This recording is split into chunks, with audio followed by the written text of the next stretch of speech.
Hello and welcome to Indus News, live from Islamabad. I'm Hamza Rifat and these are the headlines.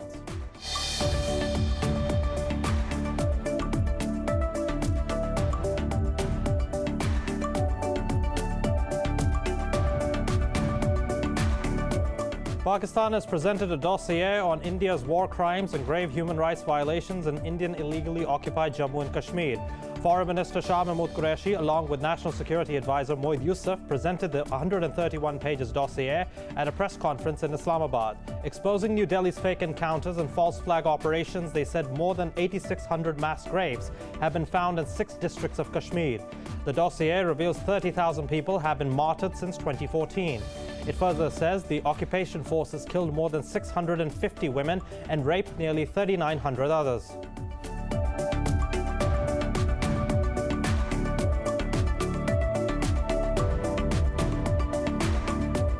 Iran and Iraq have agreed to cancel visa requirements for their citizens and expand bilateral economic cooperation. Iranian President Ibrahim Raisi announced this during a joint press conference with Iraq's Prime Minister Mustafa al-Kadhimi in Tehran. Al-Kadhimi is the first foreign leader to visit Iran since Raisi took office in August.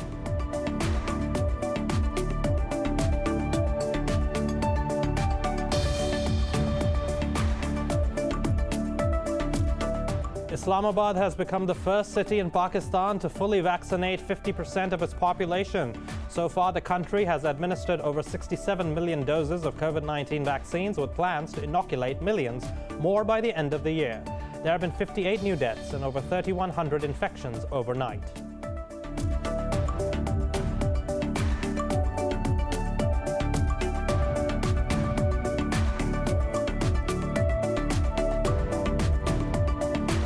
In Pakistan, at least 17 people have died after torrential monsoon rains and mudslides hit areas in northwestern Khyber Pakhtunkhwa. Rescuers said the cloudburst-induced flash floods caused widespread destruction in the Torgar district and damaged several houses.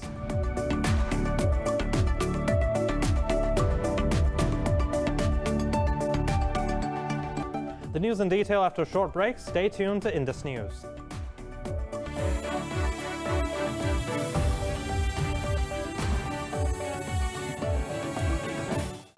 And now for the news in detail.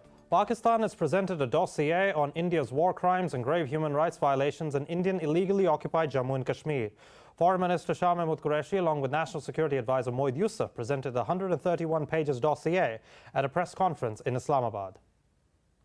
Pakistan has once again exposed Indian atrocities, including the occupying forces, fake encounters and false flag operations in occupied Jammu and Kashmir. In the dossier, Indian military officer can be heard conveying Prime Minister Modi's direction of torturing people in Kashmir. According to the dossier, more than 8,600 mass graves have been found in 6 districts of Kashmir. The dossier reveals 30,000 people have been martyred since 2014. It says the occupation forces killed more than 650 women and raped nearly 3,900 others. Since 2014, more than 120 people have been killed and thousands others blinded with pellet gun fires. In the past 6 months, over 15,500 so-called search operations were conducted. The dossier says more than 10,000 people have been disappeared in the valley. The Foreign Ministry spokesperson said evidence reflects India is running 5 ISIS training camps in Kashmir. Nearly 30,000 Kashmiris have been tortured in 239 cells in northern Kashmir. Now we have with us Sumaira Khan, our correspondent in Islamabad. Sumaira, it's not the first time Pakistan presented a dossier detailing Indian crimes. What difference will it make this time? Hamza, it's a very unique in nature. It's not just 113 pages. These are, if I tell you correctly, these are 3 chapters, and 26 of which are international media review reports, and 41 are reports from Indian media and think tanks. So you can very easily judge and count on them that if Indian media review reports and think tanks are presenting atrocities of Indian occupying forces in the valley, then obviously it's going to dig in deep and it's going to hit deeper. Because earlier than this, I was speaking to when I came out of the presser earlier in the day, and I was speaking to one of our hosts, Rosh, for a beeper during the beeper.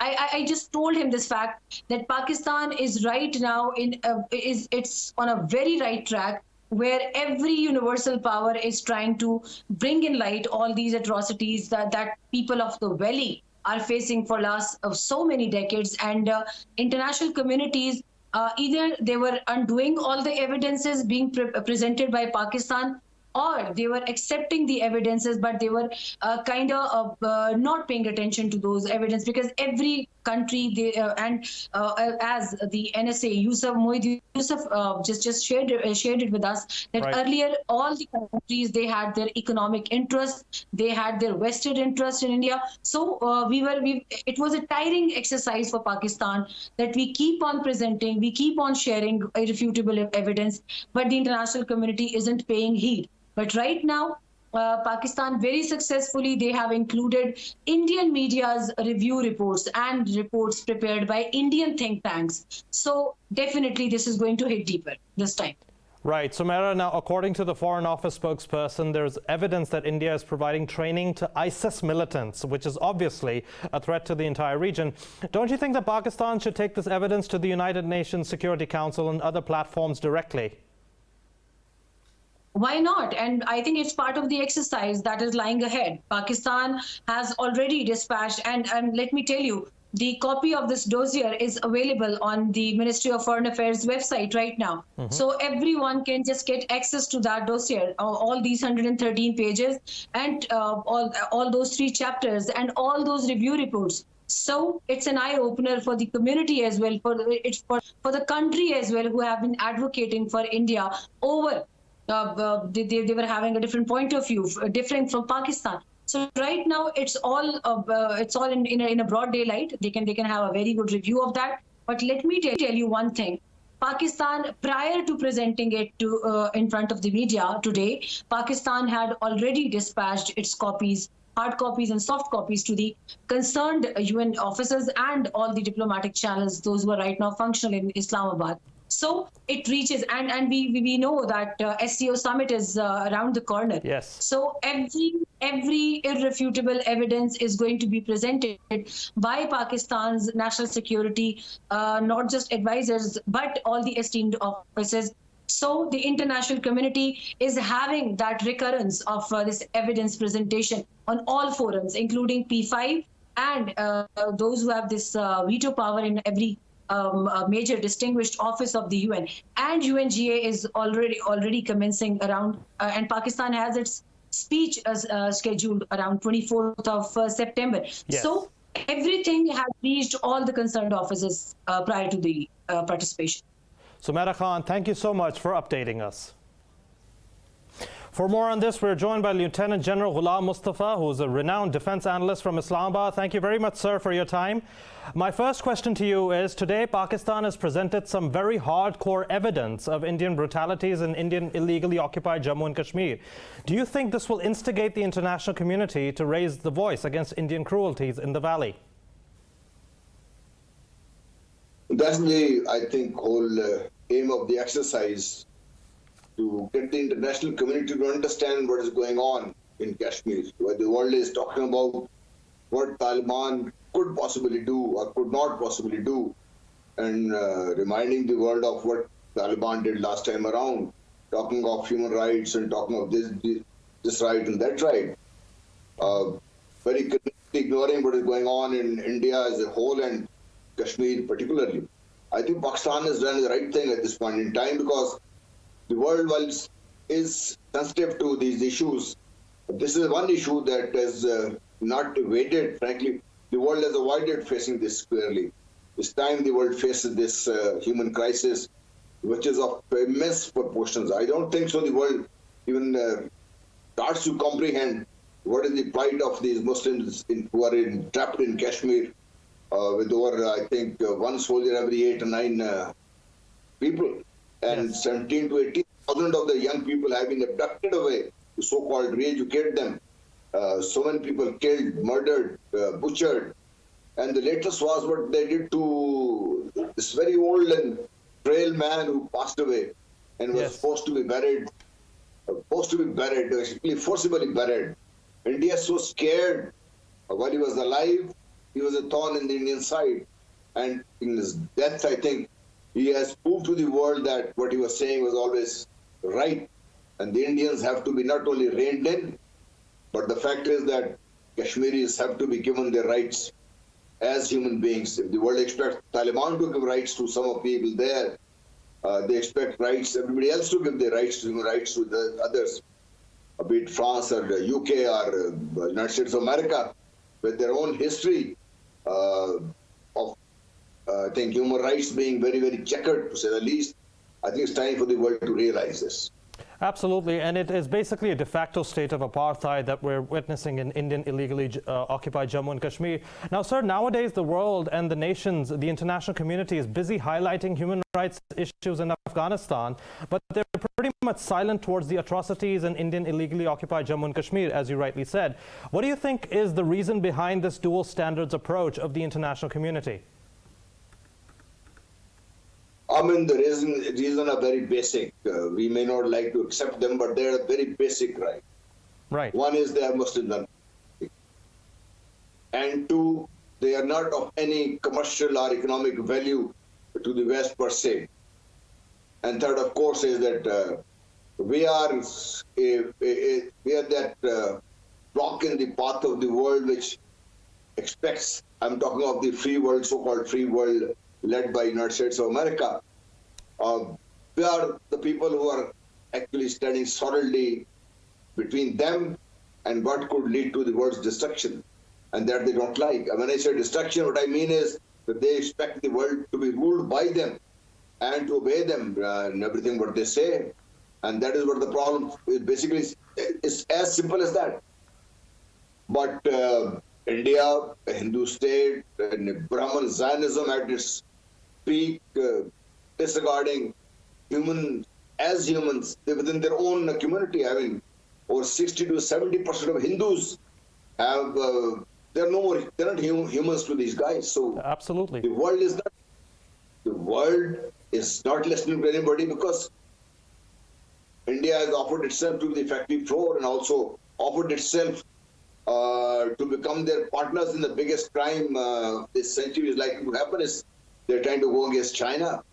They're trying to go against the progress of this region as a whole, be it Pakistan, be it Afghanistan, Central Asian republics and beyond, and the likely emerging economic scenario, geoeconomics as people are talking about.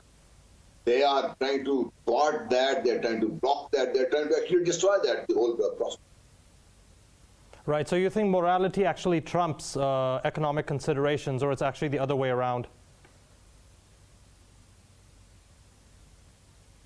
Frankly, if the world doesn't realize the implication of what it's doing to itself, and when I say world, I basically am talking about the free world, because for America, America is the entire world. They hold the World Series of their own kind of football, what they have, and they don't invite anybody else, don't allow anybody else to participate in that, but they still feel that is the whole world. For them, two things are very critical. One is that nobody other than who is sanctioned by them should be able to raise their head.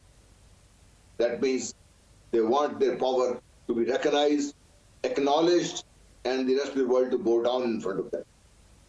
That is not what is the actual reality on ground. The world is not listening to them anymore.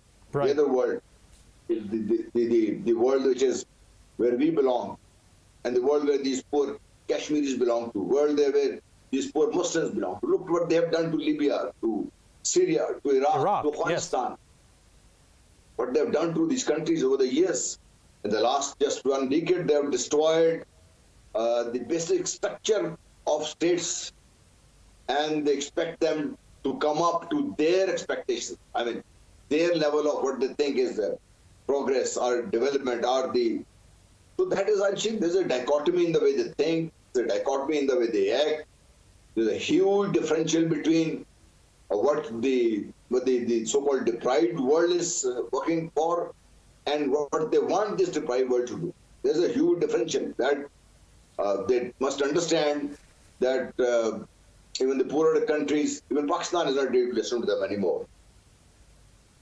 Absolutely. Now, sir, final question. How much do you think India's ambitions of bringing demographic changes in the occupied valley go against international law, particularly UN Resolution 47? For some strange reason, the international community has chosen to ignore it. I mean, I'll just recall November 1947, what happened in Jammu. Over 100,000 Muslims were massacred in just about 24 hours' time. Why? While the world was in this region, the whole thing was up we're on the boil, in disarray. They chose that particular moment to inflict the kind of atrocities that the world is not even ready to acknowledge, just to change the demography of Jammu region, and they did that. They are applying the same in the Indian illegally occupied Kashmir right now. And the world is keeping quiet because the world has sanctioned India and they allowed them to go ahead with whatever India wants to do. Absolutely. This is what trying to stop. This is what Pakistan trying to tell the world, that please stop that, because this could lead to very, very serious consequences. Why I'm saying that is that it could bring Pakistan and India to a situation where we go to war. And once you start the war, controlling that is anybody's guess. It gets beyond control. It's its own dynamics. These two nuclear powers are face to face. The rest of the 6 nuclear powers are in the region. China is just there. Russia is just there. America is just there. UK is just there. And Israel is just there. So where the world will be if this is allowed to go or explode into the world's face? This time the world, this is what I said. And this is what I'm saying time and again. This effort by Pakistan is to awaken the conscience of those people who think that they can allow this to go on sufficiently long enough for Pakistan to absorb that, for Kashmiris to absorb that, not realizing that the history of Kashmir and the Kashmiris is quite different to what the world thinks will like to happen. Yes. They are independent people. Like the Taliban have fought the world led by United States of America plus 48 countries. They have fought them to stand still, forced them to talk. And I think it's lucky that they talked and they got these people out, allowed them to get out safely. This is time for the world to recognize that it's time to get India freed from the clutches of these people. If you don't, the consequences could be India could possibly break up with very serious consequences. And I sometimes feel there's time for the world to recognize that this monolith called India, which never was a country, to force it back into that arena, that age where it has 3 to 4, 5 different major parts, and all of them then get cut to size and learn to live with what actually is their worth. Absolutely, sir. Lieutenant General Ghulam Mustafa Saab, thank you so much for joining me on Indus News. The American government has released newly declassified record on September 11 terrorist attacks. It is the first investigative record to be disclosed since President Joe Biden ordered a public release of the documents. The documents released by the FBI describe the contacts between the hijackers and their associates in the U.S. The documents offer no evidence that the Saudi government was involved in the plot. Speculation of official involvement swirled shortly after the attacks when it was revealed that 15 of the 19 attackers were Saudis.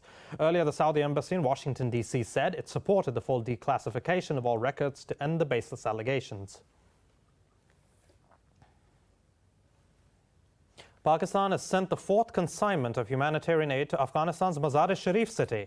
Islamabad has already sent 3 planes of relief goods to Kabul, Kandahar and Khost in the last 3 days. In another development, Pakistan's envoy to Kabul, Mansoor Ahmad Khan, has met newly appointed Afghan Finance Minister Hidayatullah Badri.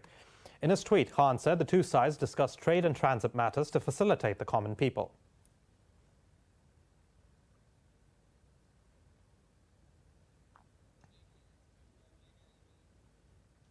More news after the break. Stay tuned to Indus News.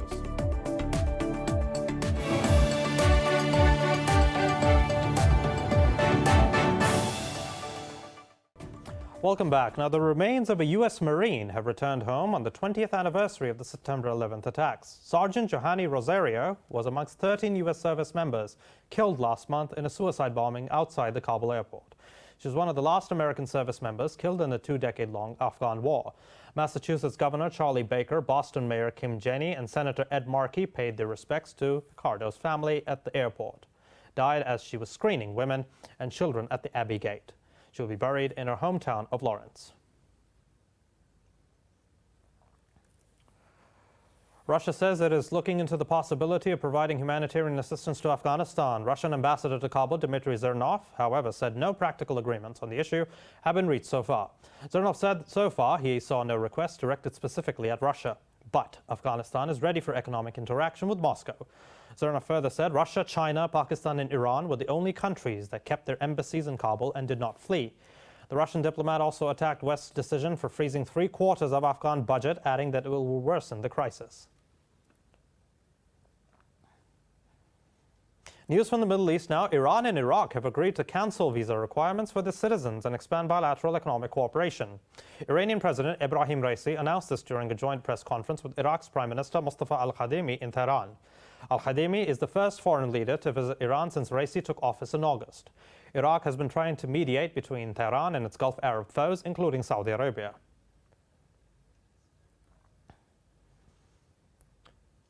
More news from the Middle East. 2 explosives-laden drones have targeted Erbil International Airport, where the U.S.-led coalition troops are stationed. There were no immediate reports of casualties. Kurdish security officials said the explosives landed outside the airport. A spokesperson for the semi-autonomous northern region dismissed reports the attack had impacted flights.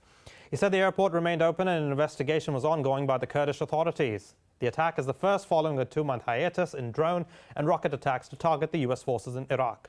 America blames Iran-backed militias for the attacks.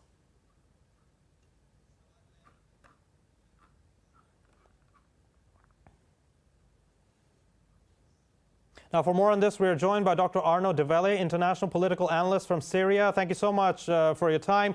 The U.S. forces have been targeting again at the Erbil International Airport. Was this a deliberate strike on the 20th anniversary of the 9/11 attacks? Well, one could analyze it like this.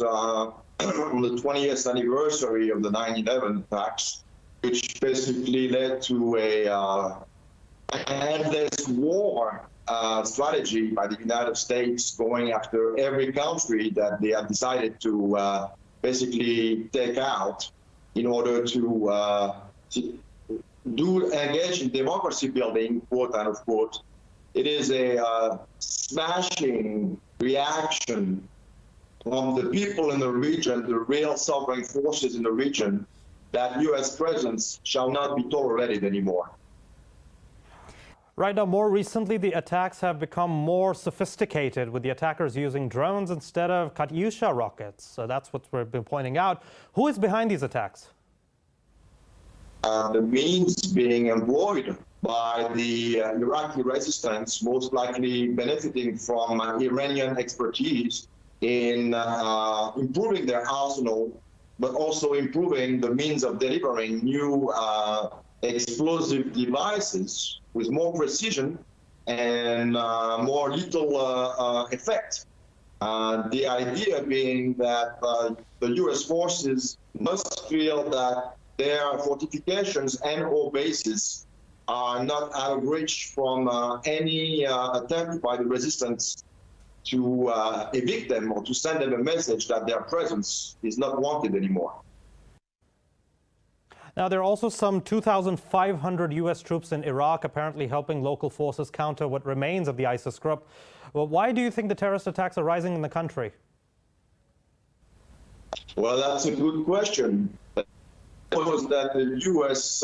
And its allies are essentially propping up terrorist organizations, not only in Iraq, but in Syria as well.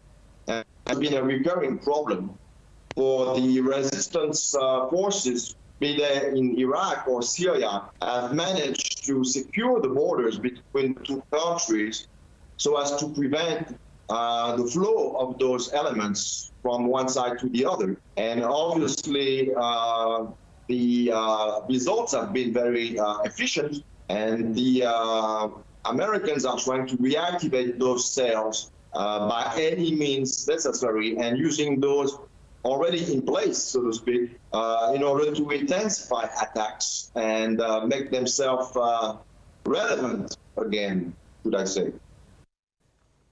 All right, now America had announced to withdraw its forces from Iraq by the end of this year, but will continue to train the Iraqi military, of course. Does Baghdad back the presence of U.S. troops in the country, or does it want a complete pullout akin to Afghanistan? Yes, you are referring to the recent visit of the Iraqi Prime Minister to Washington, whereupon a consensual decision was arrived at, which basically invoked a requalification of U.S. forces' role in Iraq as technical advisors. But the idea is this whole thing is cosmetics in nature, and that the U.S. has no intention to altogether pull all of its forces out, despite the Iraqi parliament voting in favor of such pullout back in 2020, just after the assassination of Qasem Soleimani. So we are seeing now basically two factions, at least two factions within the Iraqi establishment. One that is bent on getting the U.S. troops out of Iraq, the sooner the better, and the other faction, which is more likely to somehow collaborate, or at least feel the pressure of the United States in making sure that some U.S. presence remains in the country under whatever levelization you might want to invoke. For instance, some of the job descriptions have been requalified, and it is now questioned the issue of being more like NATO forces as opposed to purely U.S. forces. But it's all cosmetics. And the American, notwithstanding the requalifications and or relabelization of foreign presence in the country, are behind any attempt to prevent the Iraqi people from recovering their sovereignty. Right, Dr. Arnaud de Vallée, thank you so much for speaking to me on Indus News. Moving on now, the United Nations Nuclear Agency has reached a deal with Iran to continue monitoring its nuclear facilities with surveillance cameras. Iran's Atomic Energy Organization chief, Mohammad Eslami, revealed this after talks with IAEA Director General Rafael Grossi in Tehran. Both sides called the meeting constructive and agreed they will continue talks on the sidelines of the agency's General Conference in Vienna later this month. The development is aimed at preventing another crisis looming over the prospect of restoring the 2015 JCPOA nuclear deal. More news from the Middle East now. Israel has yet again violated the May ceasefire with Hamas by launching air raids on the Gaza Strip. Israeli military says it struck targets belonging to the group in response to an alleged rocket attack from the Strip. It says the raids targeted an underground rocket production workshop, weapons storage site and training facility. The latest strikes come a day after Israel hit Hamas positions in the besieged enclave. Earlier, the regime troops also injured more than 170 Palestinians in a clampdown on protests in Nablus city. The Arab coalition says it has intercepted and destroyed an explosive-laden Houthi drone launched towards Saudi city of Khamis Moshed. In a statement, the coalition said it is taking strict measures to protect civilians. Meanwhile, the militia also targeted the port of Mocha in Yemen with missiles and bomb-laden drones. Yemeni officials say the attack caused huge destruction to the port's infrastructure and burned the storehouses of some aid agencies. The United Arab Emirates condemned the attacks, calling them a blatant defiance of the global community and its disregard for all international laws and norms. The Organization of Islamic Cooperation also expressed its strong condemnation of the attacks. Greece is set to buy another 6 Rafale fighter jets from France amid continued tensions with Turkey in the eastern Mediterranean. In a televised speech, Prime Minister Kyriakos Mitsotakis said Athens has already ordered 18 jets. According to Greek media, Athens is also involved in talks to buy 4 new frigates. The country has reserved €11.5 billion for the modernization of its armed forces over the next 5 years. Turkey has earlier said that the jets will not change the power balance in the region and that Ankara expects Greece to resolve disputes peacefully. On to the global coronavirus pandemic situation now. Brazil has reported over 700 deaths from the virus and more than 14,000 more cases overnight. Globally, the COVID-19 death toll has reached over 4.6 million, infecting over 224 million people so far. More in this report. Despite the rapid vaccination drives at the global level, many countries continue to face steep increases in infections and deaths. In the US, health officials are expected to authorize Pfizer vaccine for 5 to 11-year-old children by the end of October. Meanwhile, 3 US studies suggest vaccines offer strong protection against the virus, even in the face of the highly transmissible Delta variant.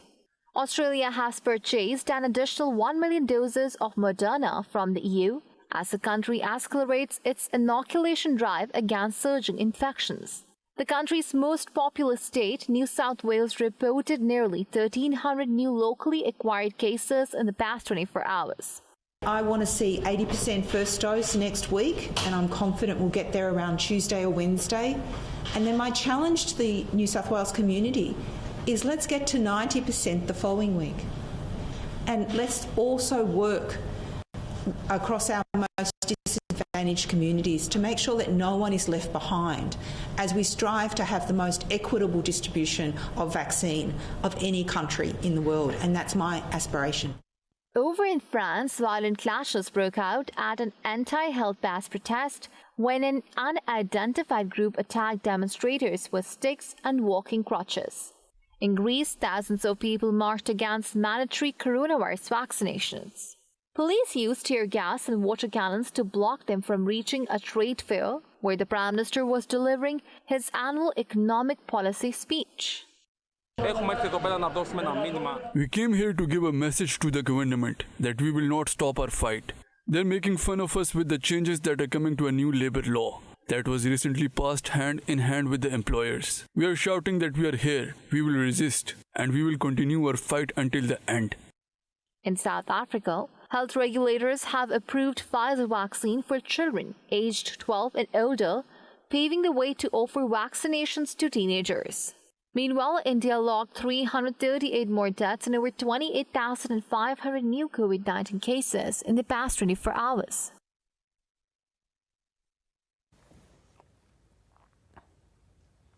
Pakistan's capital, Islamabad, has become the first city to have at least 50% of its eligible population fully vaccinated against the virus. Taking to Twitter, Planning Minister Asad Umar said 71% of its citizens have received at least one shot. Meanwhile, Pakistan will begin vaccinating adolescents in the age group of 15 to 17 years from tomorrow. The country has reported 58 more deaths from the virus in the past 24 hours, taking the death toll to over 26,700. So far, the virus has infected more than 1.2 million people in Pakistan.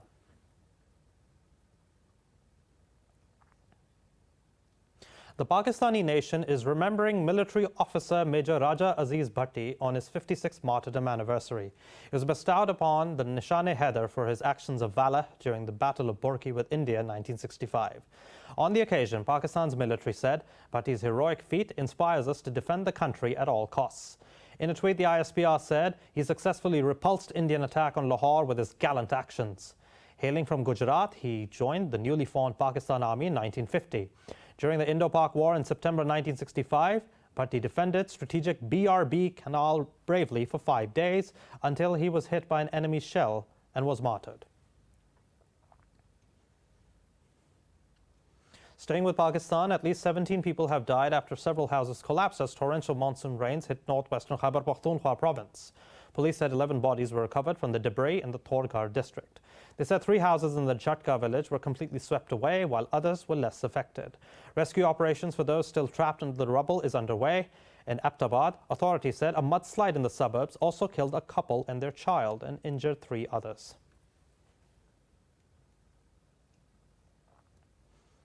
Typhoon Chantu has lashed the Philippines' northmost islands, cutting power and damaging houses in its wake. The National Disaster Agency says over 11,000 people have been affected by the storm in the country. Chantu downgraded to a Category 3 storm from a Category 5 after it struck the northern islands of Batanes. Meanwhile, the typhoon caused heavy rainfall of up to 5 inches in Taiwan as its center passed the island's east coast while heading for Shanghai. Airline flights and train services were suspended in the island amid the storm. As per media reports, over 2,000 people were evacuated from flood-prone areas of the east coast county of Hualien. Over in the Chinese mainland, the government has issued a typhoon warning for Shanghai and also warned of possible torrential rains. In America, a new wildfire has broken out in Southern California across the arid hills of Los Angeles County near a major freeway. Local media says the blaze, which started in the afternoon at about 5 acres in size, spread to nearly 400 acres in only a few hours. It says the fire was burning along both sides of the Golden State 5 freeway near a Castaic Lake, and a portion of the road was shut down in both directions. Officials say the fire had been 0% contained as of last evening, while 2 firefighters suffered burn injuries. The cause of the fire was not immediately known. Around 100 wildfires across the U.S. West have burned an area as large as the state of New Jersey. More news after the break. Stay tuned to Indus News.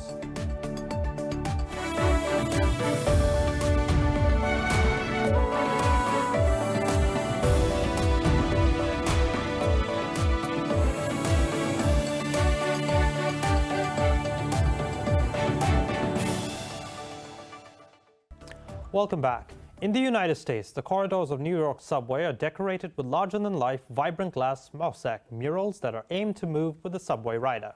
More in this report. The installation is the idea of renowned U.S. artist Nick Cave, who is best known for his exuberant sunsuits. The sunsuits are head-to-toe costumes made with a variety of fabrics, textures, and colors that cover the entire body of the wearer. Cave says his idea was to install a mosaic that moves along with the people passing through the corridor. The corridor is this space that sort of navigates from A to point B and so it's all about movement. And that as you are walking and passing through, it is moving along with you. So that was really my idea, was that it operated the same way in which the people were moving through the space.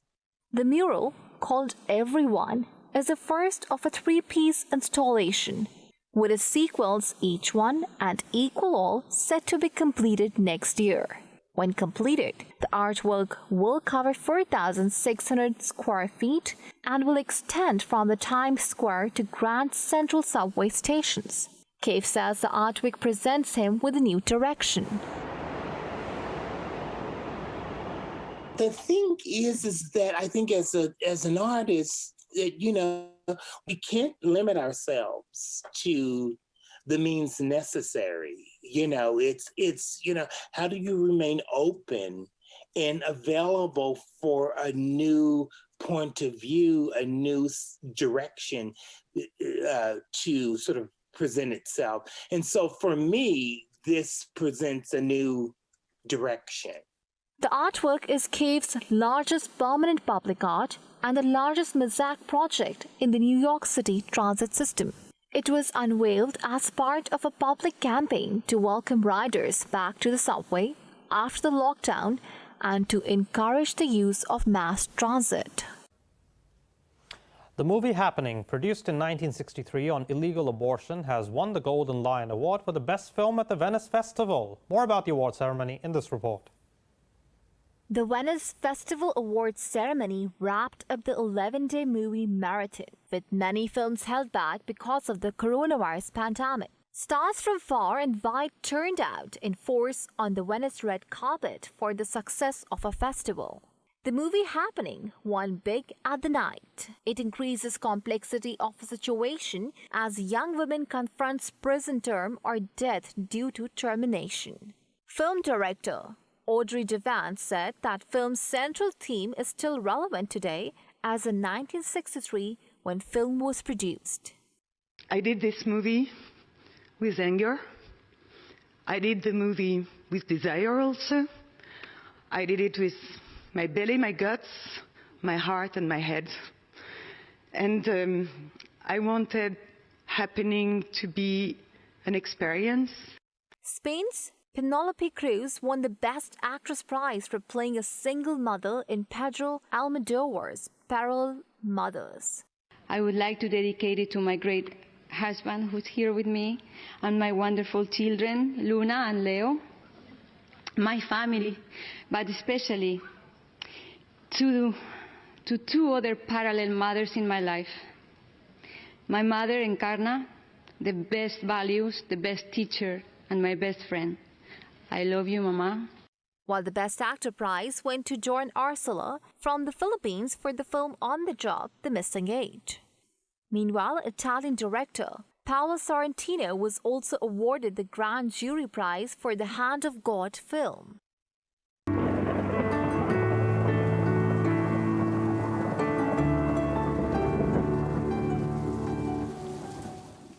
And time now for the weather update.